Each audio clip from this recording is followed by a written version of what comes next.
నిన్న మా వారు ఈ స్టోరీని విన్నప్పటి నుంచి నాకు నిద్ర పట్టట్లేదు. ఈ స్టోరీని నీకు కూడా చెప్తాను విను అన్నారు. సరే అని నేను ఈ స్టోరీని వినసాగాను.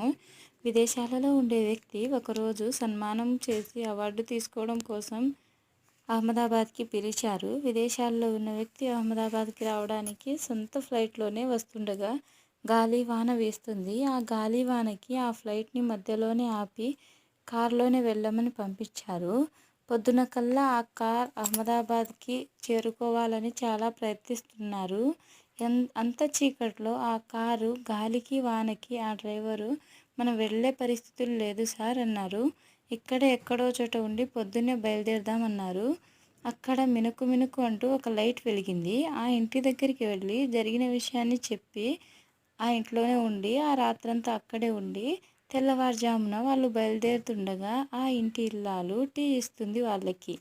టీ తాగుతూ ఆ అవార్డు తీసుకునే వ్యక్తి ఆమెను అడిగారు, రాత్రంతా మీరు ఏదో అంటున్నారు అదేంటమ్మా అని అడిగారు. అప్పుడు ఆమె ఒక మూలన కూర్చున్న తన 10 ఏళ్ల కొడుకును చూపించింది. ఈ స్టోరీ ఇంకా ఉందండి, మీకు రెండో పార్ట్ 2లో అయితే చూపిస్తాను.